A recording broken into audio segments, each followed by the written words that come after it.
Hello, everyone. My name is John deBary. I am the author of Drink What You Want, the subjective guide to objectively delicious cocktails, which was published by Clarkson Potter earlier this month. And I am going to be joined by my dear friend Anu Apte-Elford, who is a bar owner, bartender out of Seattle. And she is here, and so I'm going to invite her in so that we can start chatting. We've known each other for a long time, and we have lots to talk about, so let's get her in. Hello. How's it going? Good, how are you? Good, so good to see you. You too. The last time I saw you in person was like 2013, maybe, something like that. Yep, sounds about right. You were in Seattle, Yeah, right? Yeah. yeah. I was actually working, I remember I was like working on the Food and Wine cocktail book then, to which you were Yeah. a longtime contributor. Yeah. With how we know each other. And It where I is. learned a lot of the tricks that I pulled out to write this book. So very That, appropriate to have you with me. it's a pleasure to be here. Thank you for having me. Is that where you kind of got your start writing cocktails, was for the Food and Wine cocktail book? Yeah, actually, it Okay. was. I worked at PDT for Jim Meehan for 5.5 years. Who? This guy's bartender, you might have heard him, Jim Meehan. Yeah. He wrote the forward to my book, so thank you, Oh Jim. my gosh. Yeah. What a great forward too. Um, and yeah, he asked me to be his assistant for the Food and Wine cocktail book, which he had edited for many years before and while I was working with him. And that was kind of the first introduction to like how everything gets made in terms of like how a recipe is written and like how to take a recipe from like some other bartender's brain and make it into something that's comprehensible to a person that isn't a bartender. So that was kind of cool to see how people submitted their recipes because that's how we gathered the work. And then also um, just the testing process was really grueling but very valuable. Um, and then I kind of stole his job and and started working on it myself after a few years. Um, so yeah, and then I feel like you probably contributed recipes from before I started, right? Because you kind of were already like legacied in. Yes, maybe. I think 2009 was the first year that Okay, I did it, and then for a couple of years. Yeah, cool. a few years. Yeah, that must have been interesting, especially back then, to receive cocktail recipes from all over the nation. And I mean, you're in New York, so ingredients are probably a little more accessible to you than Hmm. someone in the Midwest. But did you get to test, like, do R&D on all those cocktails? Well, we had to make them all ourselves, uh, Yeah. and they had to be kind of like pass a test of like, can someone get this ingredient very easily? So a lot of times um, the editors who were at Food and Wine would say like, this isn't accessible for people, so we have to cut it or we have to get it replaced. Can we substitute something?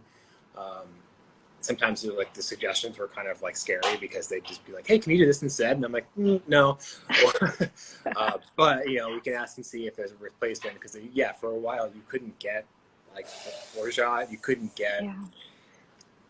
a lot of things that are now very ubiquitous. Um, Yeah. so That's true. Did that sort of guide you in the way that you make cocktails and like some of the cocktails in your book? Did you yeah, take that into consideration? definitely,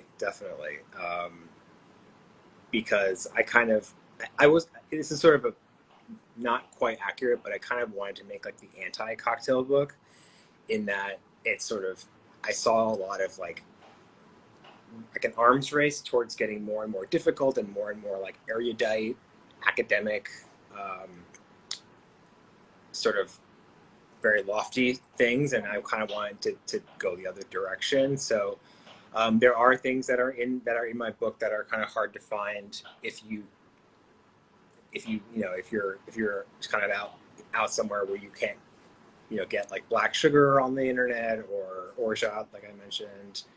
Um, But the idea was to have enough in there that was just super basic and that you could just make pretty much anywhere, that you didn't feel like you were leaving anyone out, because that was a big thing about like, this is so much easier than a lot of people might have you believe. And here's how, but if you want to take it to another level, then here's also how.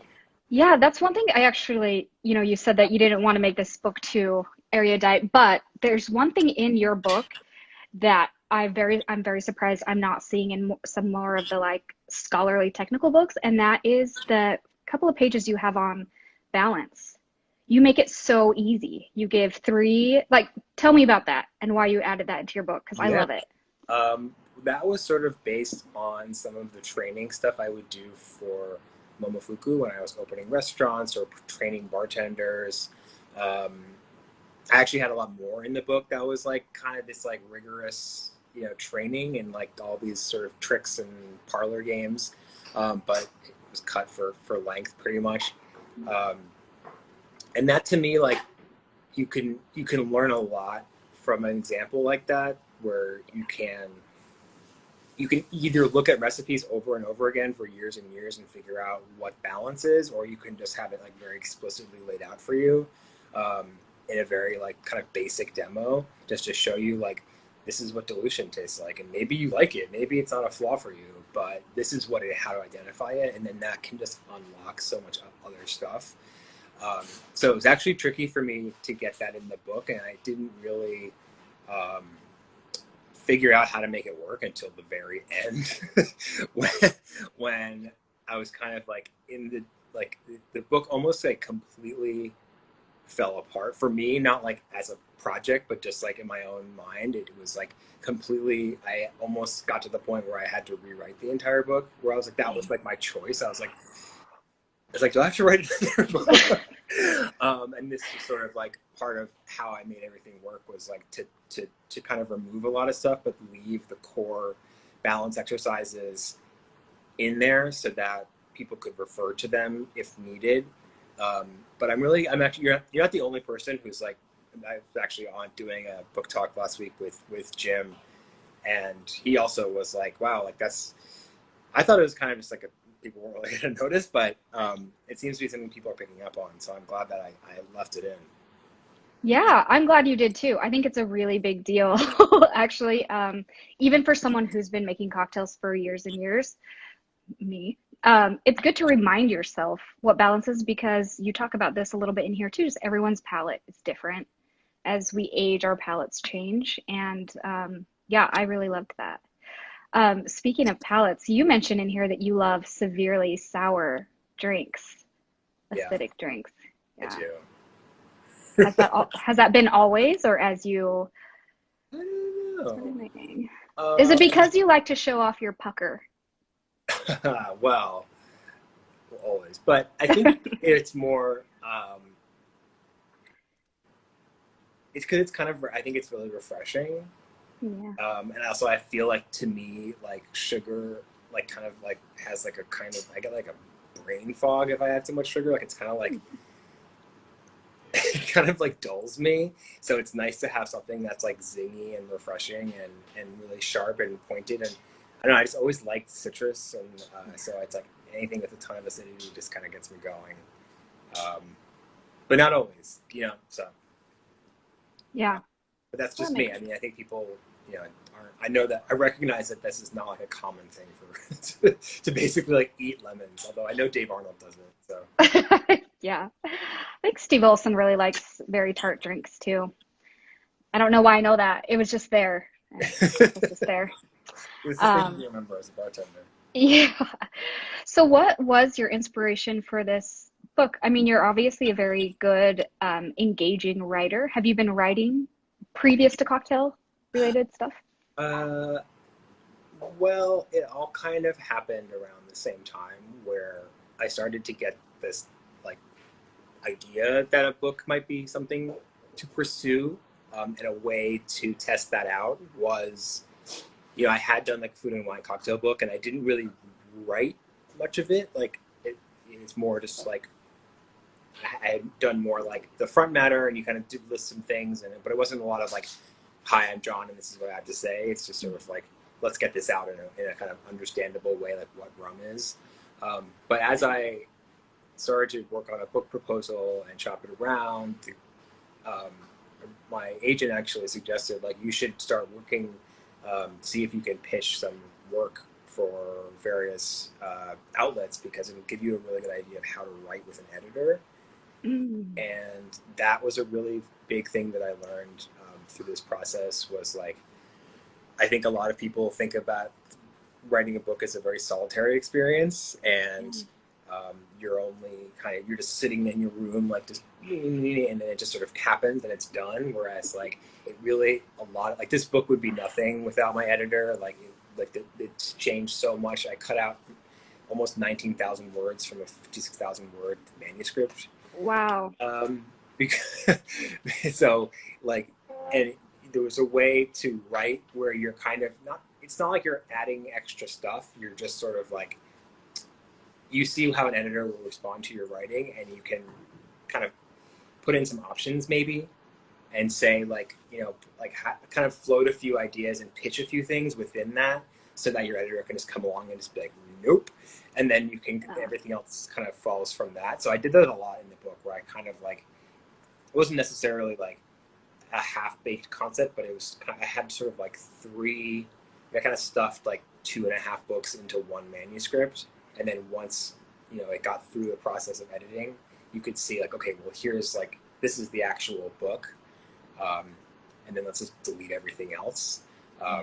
So deletion is a big part of writing a book, but knowing that like you're not doing it alone and that you should have someone who's always like kind of on your side, like fighting for you and an advocate for you within whatever system you're writing. So if it's a magazine, you have like a partner on the inside essentially, and I think it's the same thing with the book.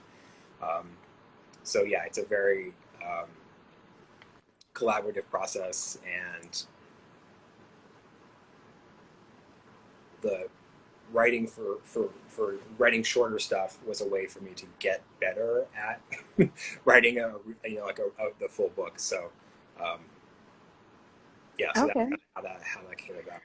Cool. Do you think that maybe some of those deletions will make their way into another Uh, book? I Like, mean, that's kind of that was my wager with myself. It's like a big like kill your darlings moment when when you're writing a book because it's like some of the stuff I thought was so funny or like so witty or like really important, and like the book wouldn't be anything without it. Is some of the stuff that made the book better when I cut it out, which makes it kind of perverse, is kind of a perverse yeah. sense where it's like something you think is like the linchpin of your entire book actually doesn't make any sense at all, and your book is a million times better because of it. Uh, um, and so I just had this deal with myself, and I'll just like basically have like I had like two documents open side by side, and just like pulled stuff into like a cuts document. That's how I Mm. know it's 19,000 words because I have a word count on that. Everything I copied and pasted out of my original manuscript. Um, and yeah, I think it could. I think it's. I did do a lot. A lot of the stuff that was cut out was stuff that was more advanced. So things like how to name your own cocktails, kind of how to come up with your own drinks. A Oh, lot of sort of like the tangents that I would go off, like as you build on a concept that I had in this that ended up in the book. Like I wrote more about each of those things, then I realized that like this is just getting too far in the weeds with kind of okay. nerdy stuff that people just don't want to look through. People will actually want to get to the recipes. They don't necessarily want to sit there and read your wonderful prose, maybe, but like the idea I is do. to like get a lot of stuff in and then show people recipes because that's kind of why people buy these books. And um, so yeah, I'm thinking that like maybe like if you, the assumption is that people read the first book and then they kind of are armed with that knowledge and then they can come and maybe read a second book that has more of a specific or advanced focus. So Yeah. I'm hoping I haven't looked at it in a long time actually. I'm sort of like scared that maybe those things that I cut aren't as good as I thought they were. But maybe it could be something. There's always little nuggets hiding there. Yeah, I mean, I think any like creative genius, that's what I'm calling you, any creative genius, it's Ah, natural to have those kind of feelings, right? I think you don't really know how good your work is until you put it out there true. and people read it. One of the things that love so much, I am the kind of person that always read the asterisks, always. And if for everyone that has this book, you have to. I feel like every asterisk in here you could write a book on. And I learned so much about you. Yeah, that's kind of how I think a little bit, and it was a good way to put like, um, it's kind of adding a separate voice into the book a little bit, where it's like you could kind of get away with saying more ridiculous stuff Yeah. because you have this out with the footnotes. Um, and I actually had like way worse, not worse, but like way like sassier or opinionated, probably like not appropriate things in my I had like probably like 800 words about the pluralization of amaro in English, and like a whole article, and it got like it's a sentence now, Yeah. but it's sort of some things that you can like, you know, you still want people to read it, but it's just like a nice way to make it like more of an aside. And I think there's like a tension in like, it's like almost like the way comedy works, where you have like a moment of like anticipation, and then when you get to the punchline, it's like it violates what you think is going to happen, so it's like funnier. Um, Yeah. so that's sort of like that moment of like when you see the asterisks, then you like scroll down, and then you see the actual footnote. To me, was like a timing thing and a way to build that into the book. Um, so yeah, That's cool. I think I had footnotes in like my original um, my original pitch, actually. I don't know, my agent's like on here. She, but I think that I definitely had footnotes. I always thought that was really, I was always a big footnote person. I don't know. I went to like, I went to like a nerdy college and had like a major in history. So it's like, Yeah. so I guess that's, that's a legacy. Well, you know what? I love it because it's kind of like bartending too, where like the content of your book can be taken very seriously. If you change a few words, it can be it could turn into a textbook, but you lighten it up with the footnotes and of course your own voices in there. And I think those parts were left out of bartending for so many years, you know? Like Yeah. when you and I started behind the cocktail bar, it was very serious. And this book is a good reminder of how I think people should be bartending. Yeah. Yeah. To me, that was one of the things of like, I feel like I can like rail against this because I like was that person for so long. I was like the guy who you would like order a vodka cocktail from, and I'd be like how dare you? Um, or like, you know, people would order drinks that I thought were bad, and I'd like make fun of them to my coworkers, like, oh, who's this person? And it's like, it's just like such a missing the point of why anyone goes into a bar. And also like it's a failure of your hospitality if you can't give someone something that they want, um, because you think that they shouldn't be drinking it. It's one thing if you just can't do it, but like Yeah. just making someone feel bad for liking something is kind of like, yeah. But I thought I had to do it. I feel like there was like a time, Yeah. like, you know, 15 years ago, where it was like there was no credit. People just didn't have a lot of faith in bartending, so it's sort of like, well, you know, who is this bartender? What do they know? Like they're just pouring shots or whatever. So you had to kind of like, you had to be kind of an asshole at the beginning to prove yourself, and then now that like you've seen so much, and there's like the, the scene and the world has developed, um, that like people now know what a Negroni is. That's just like common knowledge now. When 20 years ago people would have no idea. I had no idea. So Yeah, I had no idea either. That's true. I think that you mentioned this in your book too, a little bit of that, having to have the fake it till you make it attitude, or, bartending was so serious that I think all of us were faking it for the oh first few years, you yeah, know? just like total white knuckle panic. Like, I mean, I remember like I'd have to like go, like someone would ask me for something, and I'd be like, yeah, totally, that's so cool. Then I'd like walk over to like the person I was working with, and I'd be like what's a Sazerac? You know, and like you just have to like be that. It's like acting, you know. It's like it's part of like the hospitality skill set, just to be able to bullshit your way through something, not in a real way, but just until you get to the real answer. Just be really confident about what you're trying to express. Yeah, want to be taken care of, and that's part of it. Yeah.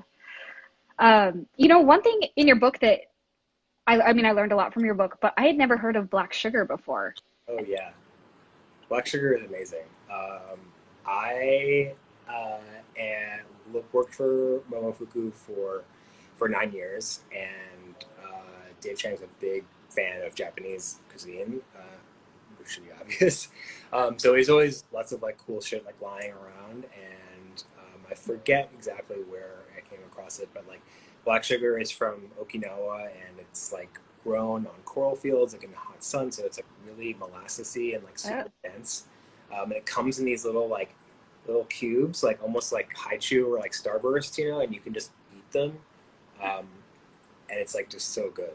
It's like not great for your blood sugar, but it creates this like really smoky, rich syrup that we actually used in a cocktail at Momofuku for forever. That was like the soy sauce old fashioned from the book. That's basically soy sauce and black sugar. That was used. I was using a proprietary version of soy sauce that Momofuku had developed, and just put that in like a regular bourbon old fashioned. And so then, it's a great ingredient, and I love it. Yeah, I think that's really awesome. It's, you started off bartending somewhere where you felt like you had to fake it till you made it.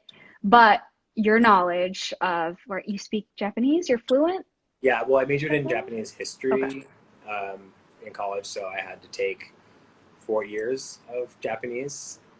So I knew it from, so pretty saturated. That's many. Yeah. Yeah, that's many years. Just bringing that to the table as a bartender and to someone who, writes cocktail books it shows through your work. When did you start writing this cocktail book, by the way? Oh my God.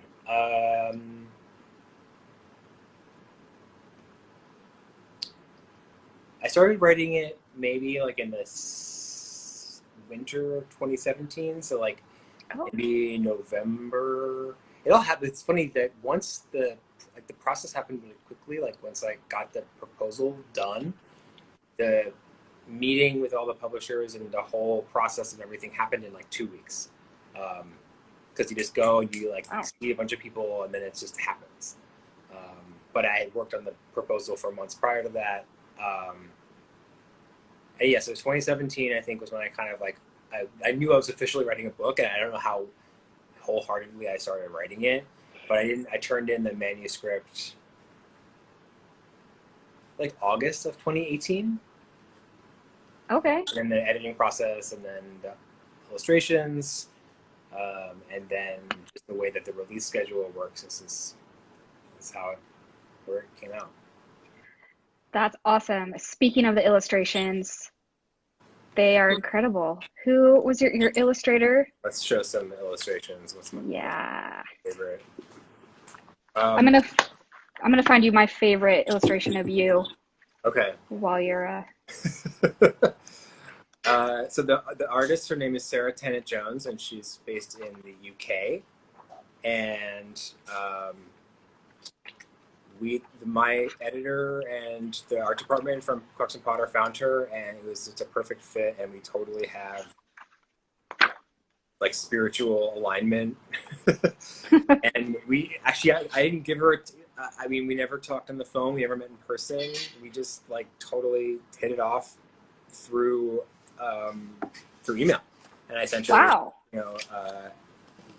lots of sample, like a mood boards and stuff like that, and just said hey, here's what I want this to look like, and here's some pictures kind of what I want it to look like, and she just went with it, and it was so good, and I'm so lucky I found her. I can't find my favorite yet. Actually, this is a nice one. Yeah, I like that.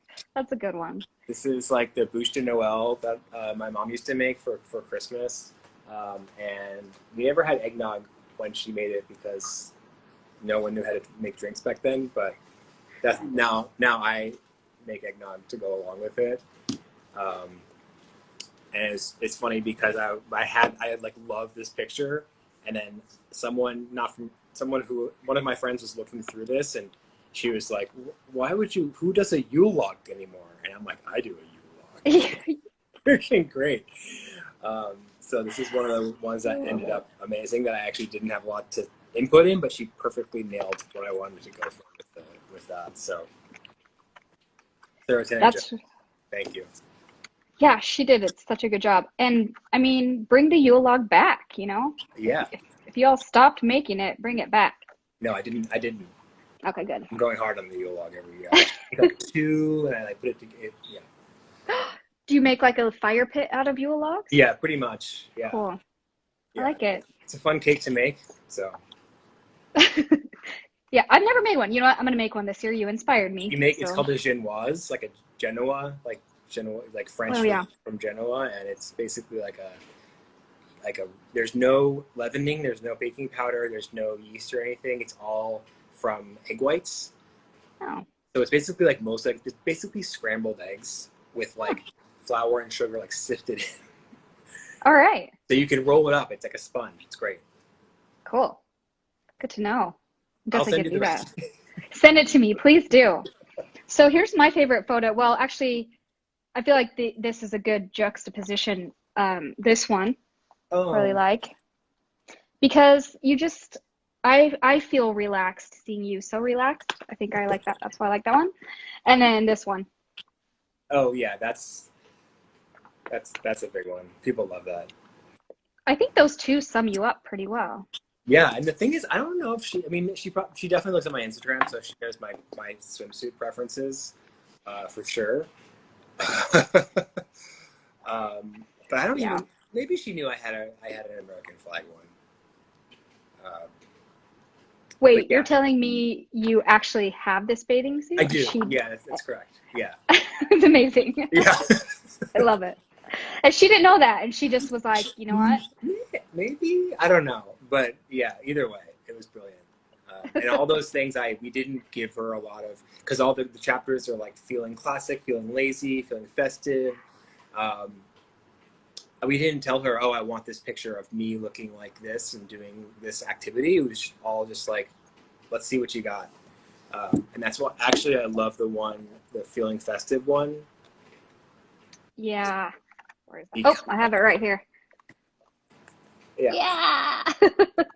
I think it's supposed to be Mariah Carey, Oh, but it could also yeah. be like Chad Michaels or like Courtney Act or like one of a couple. It could be a couple of drag queens. So yeah, I like that it's sort of like a cipher for your imagination.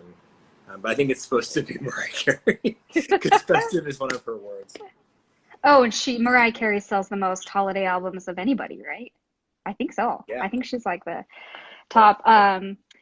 But like speaking of drag names too, that I found out what yours would be in the footnotes. And I'm not going to give it away because people just probably should read this and search for your drag name in there. Yeah. That was one where I had to put the book down so I could laugh because it's great. Oh, good. It was really good. Yeah, I mean, I love it. I've been seeing people post this recipe all weekend, of course, Oh yeah, Stonewall for the Baby Stonewall Baby. for my husband, who was Hmm. literally born on the day of the Stonewall Rise. Incredible. So yeah, that's a fun one. I'm gonna have to make one today. I think I have all the ingredients. Yes, I tried to make it with grape jelly over the weekend, and don't do it. Don't do it. It doesn't because I think Okay. that the like actual jelly doesn't actually work. It's all about the preserves. Like it didn't dissolve. It was basically like boba tea. It was weird. Yeah, it wasn't a good scene. It was Okay. tasty, but it was just kind of chunky. Yeah. Yeah. Don't want that. Yeah, this book is it's beautiful. In every sense of the word. Like it is beautiful. I love the color combinations. I feel like that's something that people don't typically say about books, but the color combos Yeah. and of course the cocktail recipes and the humor and the wit. It's just Oh. I'm just gonna Just gonna give it a lick. I want to make like the book licking happen. We're a couple of people on board with that. Um, so yeah. Deserves it. It's awesome. Yeah, are you gonna do a book tour? How does that work these days in these times? Well, book tour. This is kind of it. I've done like a bajillion online events, and I'm kind of hoping to do something like later in the year. Fingers crossed. Um, but yeah, so I think it's one of the fun things about having a book is like being able to, especially a cocktail book, is to like have a party because it's about displaying everything that's showing the recipes in the book. So um, it's still in the works, and it's not like the good thing about a book like this is that it's not necessarily super time sensitive. True. So you can play a long game with it, and you can have stuff for holidays. You can do something next year. Um, yeah, it's always like good. It's not gonna like. I mean, who knows? I mean, maybe maybe there'll be some like radical developments in cocktails, but I don't think that'll happen. I mean, even Yeah. if yeah, even if that does happen, you have some cocktails in this book that have been popular and still being served at cocktail bars, like the Shark, right? That's Yes, still out there. still out there. That's how I get into PBT. I have to like show people like, look, this is me, and I'm like, come on. Yeah. I'm sure have some of the drinks that you made from Momofuku are still being made, and I saw a few, I mean, quite a few in this book. I hope so. So Yeah. they're timeless. Well, thank you very much for coming on and chatting with me. Thank you. It Um, was fun. are there any questions from people? No. Uh, But yeah, if Chris anybody. Elford waved. Oh, hi, Chris. How are you? How is the Seattle bar scene doing? I think it's the same as everywhere else. People Yeah. are being maybe more cautious here than other states, but Yeah. we're not opening up our spots quite yet. We're just doing takeout and to go. So Cool. yeah, Yeah. I like the to-go cocktails. I hope that stays. I hope so too. I think there's no reason for it to go away. I I know. don't think so. Yeah, I think We'll once see. it's like you can't like put the magic back in the box. Like people aren't gonna be like, oh yeah, sure, let's go back in. Yeah, like we're good. So that's one silver lining in all of this. I know. But yeah, Me too. I like your hair. thank you. Speaking of like silver lining. I do it myself now. So Oh, dang. yeah, The many talents of John deBary, everyone. I guess so. Yeah, thank you. Thank you. I Yeah, miss you. I miss you Hopefully I too. get to see you in person. Hopefully, come to Seattle, or you can come to New York back when we have a functioning society again. Yeah. Not to end on that bleak of a note, but yeah. Well, thank you. Thank you. Have a good rest of your day, and thank Thanks. you for being such a lovely supporter of the book. Oh, oh my gosh. Heck yeah. Anytime. Okay. See ya. Bye, everyone. All right. Thanks for joining us. I'm John deBary. Drink What You Want is out now, and thank you very much. Bye.